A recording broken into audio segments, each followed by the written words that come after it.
That's four. Four fabulous feelings. That this is a great game is actually something of a tragedy. It's a tragedy because upon release it was painfully unfinished, riddled as it was with some game-breaking bugs and reams of typos. It's a tragedy because the official 1.2 patch which fixed the worst of those problems was too little coming too late. Now, I bought this game about a month or so after release, and I managed to pick it up for about 10 quid. A bargain for sure, as I've gotten more enjoyment out of it than I have games I've paid thrice as much for. But that price point was indicative only of poor sales. It's a tragedy because as a result, Troika closed its doors and official support ended. But in amongst that tragedy, something quite wonderful happened. Specifically, enough of a community sprung up around this game to work on and pump out at the time of recording more than 70 fan patches that do an awful lot to fix what is a truly wonderful game. As the title rather suggests, you play a newly sired vampire who has been thrown out onto the streets of LA like a little lost immortal puppy with a thirst for blood. Being an RPG, you get to pick the clan into which you are sired, which helps to serve as effectively your character class. There are 7 to choose from, and the clan you choose will actually have an effect on your game almost from the off. You can be sired by a Gangrel, Nosferatu, Ventru, Toreador, Malkavian, Bruja, or a Tremere.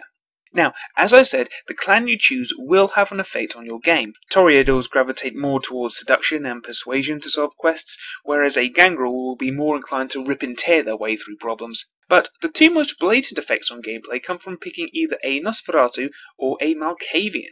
The Nosferatu are based in look on the F.W. Moreau film of the same name. This means that to avoid breaking the Masquerade and terrifying the human population, you've got to remain as hidden as much as possible. This means moving via the sewer system, sticking to the shadows, entering buildings via the back, and making good use of your obfuscate discipline. The Malkavians are, in my view, the most interesting. Best described as being batshit insane, all of your dialogue is altered to be as nutsy cuckoo as you are. The meaning is always there, but it can be fun sorting the facts from the bullshit. In a somewhat hilarious touch, Malkavians often get an extra choice in dialogue sections, allowing them to temporarily infect others with their insanity. Gameplay-wise, you can control your chosen vampiric avatar in either third or first person perspective, although you do need to be in third person to use melee weapons, and you will auto-switch if you happen to be in first person.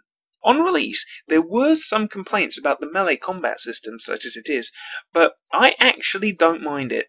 For me, it feels and sounds nicely visceral, and whilst it certainly is not a highlight, for me it wasn't a down point either. I can understand why some people would not necessarily be a big fan of it, but I have to say I actually quite enjoyed it. Gunplay, on the other hand, I don't particularly enjoy. It does have its occasional use, but it's not a part of the game that I find fun, and if I'm honest, I just tend to forget that it's there. As hinted at earlier, you also have access to 4 vampiric disciplines. Blood buff is a universal discipline and is used to give a temporary stat boost, which often allows you to succeed at a task you would not otherwise, such as lockpicking.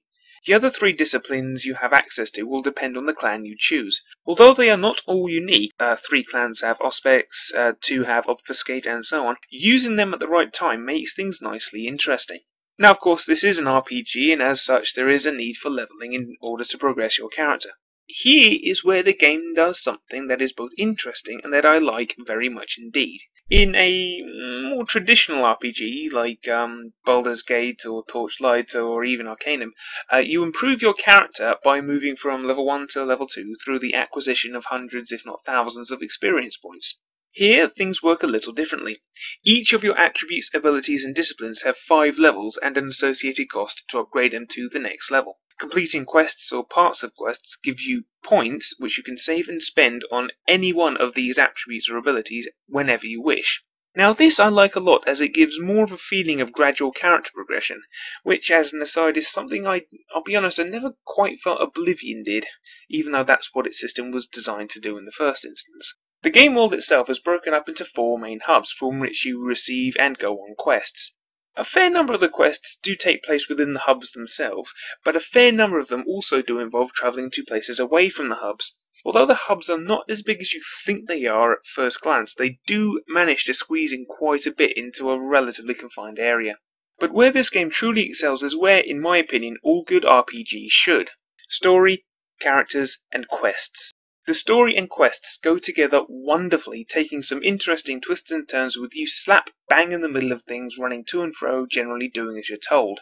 Quests have subquests, which themselves may have subquests, and they all come together to create a good story that never feels bogged down with filler. There are quests that you may not even find, which offer rewards or simply a good bit of entertainment. Some of these quests that you may not find actually link in to other quests that you've stumbled upon. Some quests have multiple quest givers, resulting in multiple rewards. The truest thing I can say is that there is an awful lot to do, and all of it makes it feel like, I don't know, a coherent world. But what makes it so much fun is the variety of quests on offer. True, there are some simple go over there and kill some dudes missions, but there are also infiltration quests, fetch and carry quests, diplomatic quests, the occasional mystery. A good variety, it has to be said. Now, one of my personal favourites comes fairly early in the game and is given by Therese Vorman. Now, I'm not going to spoil a damn thing, but for me it was a masterpiece of level design. But the characters, oh damn, they are all well-defined individuals. They each have their own backstory, or at the very least the hint or impression of a backstory, and it adds so very much to the rich tapestry of the vampiric LA. The best character, without a shadow of a doubt, is Jack. Essentially, he's the tutorial guy, but he does turn up throughout the game to give you the heads up on what stuff means. Jack himself is gruff, tough, and frequently hilarious. For me, the characters make the game, but they are only able to do so because the voice acting is absolutely stunning. I seem to recall people saying things like the voice acting in Knights of the Old Republic was top-notch, or that it was practically spot-on in Dragon Age Origins. Bloodlines pisses on both of those games in terms of acting quality. I mean, Jack is a great character, but John DiMaggio, the guy who voices him, brings him completely to life. The same goes for Therese and Jeanette and Nox and Mercurio and LaCroix. Even the minor characters are perfectly voiced. In the quest you get in the second game hub, there were a few exchanges that damn near brought me to tears. Actually, now that I think on it, when I did the same quest as a Malkavian, I did actually shed a few tears. Granted, deep down I am a soppy bugger, but it was the quality of the acting that ultimately did it. Seriously, if any game ever deserved an award for voice acting, then this was the game. Now, aside from all the remaining animation or occasional technical glitch, the only significant problem with the whole game is the final act. Now, you can get away with doing fairly little hard fighting throughout the game if you use the right combination of disciplines and verbal persuasion and stealth. This means that right up until you get sent to the Hallibrook Hotel, it is a viable option to put the bare minimum into physical or combat attributes. However, the last few hours are little more than a huge bout of vampiric fisticuffs. Now, it's not an issue if you've spec'd a Gangrel Street Brawler or you have the Obfuscate discipline handy. But if you've got a Toreador, whose biggest skill is being able to seduce anything with a shred of humanity, well, suffice to say, on my first ever playthrough, I got torn to utter shreds. Having said all that, I couldn't end this without giving a special mention and a great big thumbs up to quite possibly the greatest piece of incidental detail ever. Turning on your in-game radio lets you listen to the Deb of Night, a call-in radio show that comes complete with adverts.